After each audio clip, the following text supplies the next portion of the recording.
I mean, I have sat with my body, Ben, for hours, and I have watched my mind run all over the place. And there are certain thoughts that you really want to believe in because they're part of you. But when you start really overcoming your own personal limitations, and you're no longer knee-jerking to the people and conditions in your life because you've been sitting there in your meditation and your body's throwing the kitchen sink at you, and you're just saying that's all you got, that's it, I'm gonna keep going.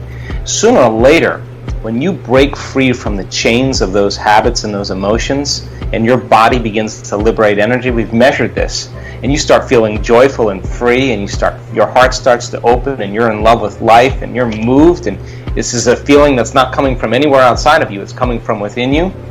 I guarantee you'll stand in the presence of your greatest adversary, your biggest betrayer, the person that threw you under the bus, and you'll look that person in the eye, and you will have nothing but love for them, because you'll see a part of yourself you used to be that you no longer are. And the moment that happens, you no longer belong to your past, you belong to your future. And now you see it as a lesson instead of like holding a grudge. You free them and you free yourself, and you're on your way. And that's called evolution. We only complain about our life when it's not working. Nobody complains about their life when they're joyful.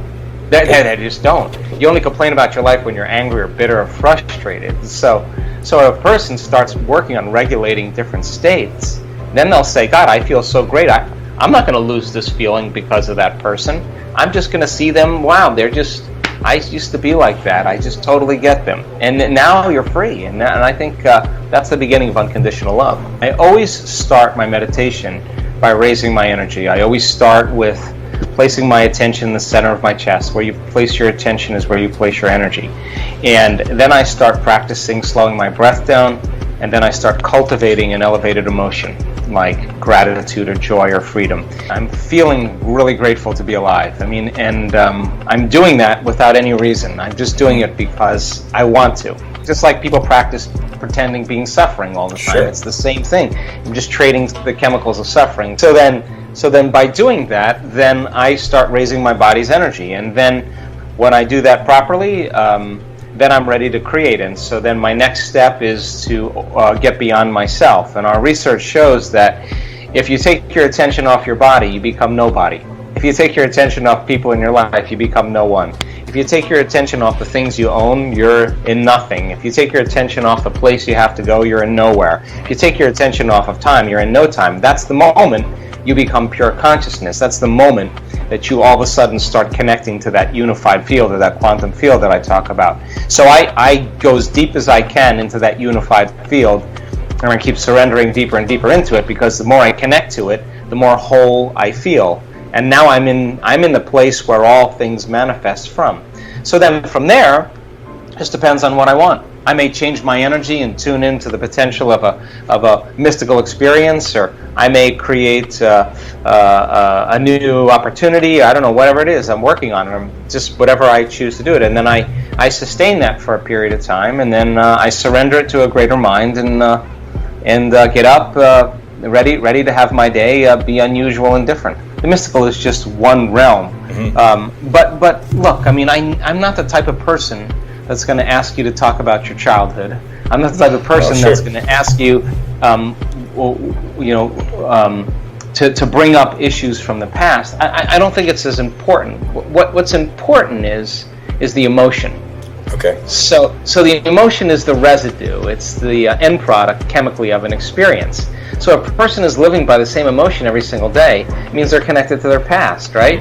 So when they work on overcoming the emotion, and they learn how to get beyond it, the memory without the emotional charge is called wisdom, and that's the name of the game. So I never really care about the incident. It's incidental. Okay. What I care about is the emotion. So when a person comes up against their emotional belief and they think they can't go any further, and then they go a little further, just like at training, and when they have that breakthrough, they get downloads. We see it on brain scans when we measure it on the brain during meditation. All of a sudden, they'll get a download of information. And I know that person is downloading information about themselves, something really profound. And you'll see them well up emotionally. You'll see them feel something like something really profound has just happened to them.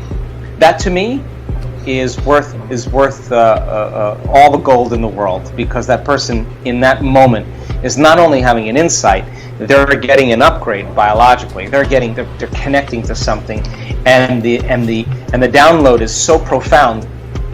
It's not coming from their memory bank, it's coming from the field. And that field of information that's being downloaded into their nervous system is really reorganizing who they are. So I love the idea of a person getting beyond themselves, and then when they get beyond themselves, to be open to however it's going to happen. I mean, if you try to reproduce it, you're going to be in trouble, because you can't. You just got to have an intention, and you have to surrender. And there's got to be that delicate balance between intention and surrender. If you over-intend, you're trying. If you over-surrender, you're lazy and lethargic. It's that kind of razor's edge where you just got to have an intention and keep surrendering it to a greater mind, and keep trusting and just being open to the unknown. And then, boy, when you hit pay dirt, then all of a sudden it's always relevant to you, because you're the one that's doing, you're the one that's making the effort. And that's when it transcends psychotherapy, it transcends pharmaceuticals. Your nervous system is the best pharmacist in the world anyway. All of a sudden you start feeling amazing, and then all of a sudden you look back at your past and you say, I don't want to change anything. I understand why I had to have that experience. Now I'm free. That's the moment that we're all waiting for, or at least we're creating. We have a lot of our people that are in our work that are scientists that do our measurements. They use a lot of neurofeedback.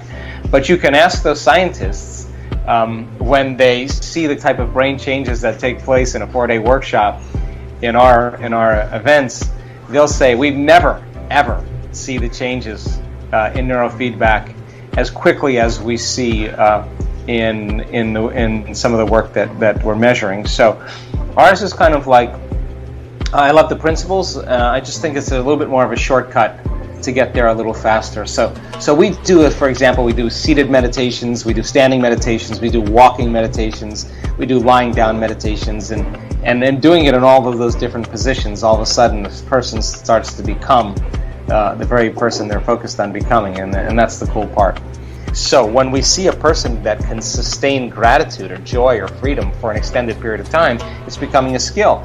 They walk out into their life, and they're not just paying attention to their outer world, they're paying attention to this feeling because it's so good. So they say, I'm not going to trade this feeling for anyone or anything. We measure telomeres, we've measured genetic expression, we can prove that you can change your genes in just 4 days, upregulate genes that suppress cancer, to reduce aging, to stimulate stem cells to go to damaged areas of your body and repair it, to activate the microtubules, the cellular structures of the cell, to stimulate your immune system.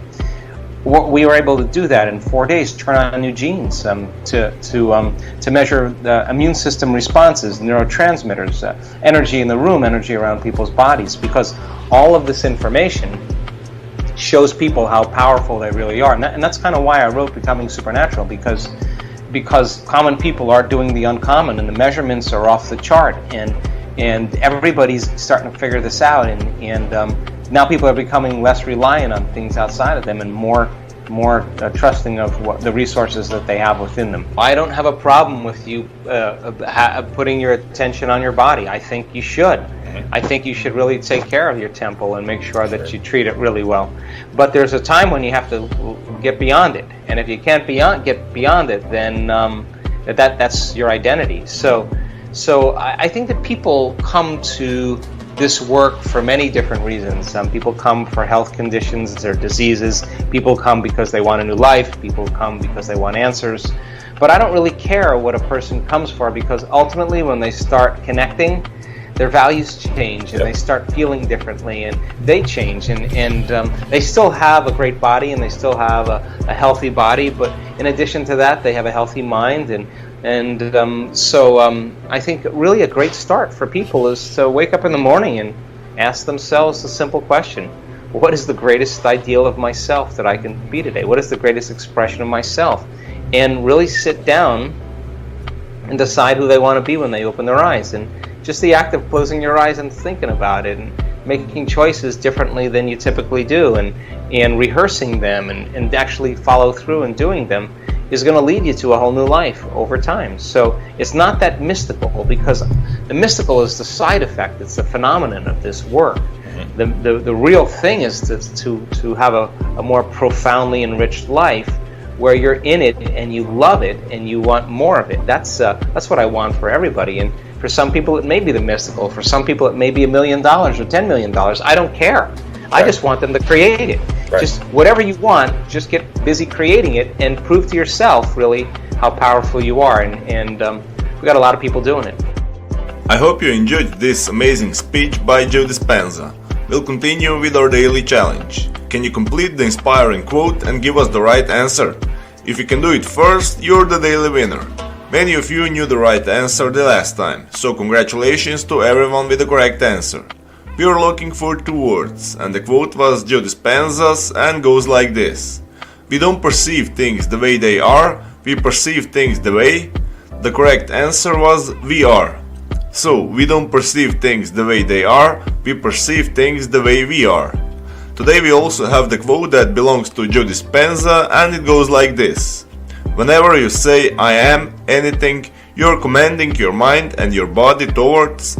So we are looking for 2 words, and I'm sure you will know the right answer. Write your answer in the comments below the video. Even if you are not sure, try and guess. You might be the winner of this challenge. If you love this video and find it helpful, give your thumbs up and share it with your friends. Help me make this video more popular. Don't forget to subscribe and hit the bell button so you don't miss my new videos and new challenges. So hit the bell button and you'll get notification when new video is published.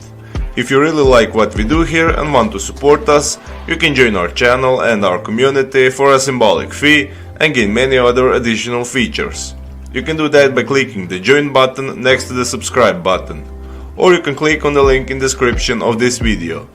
Stay good and have a great day!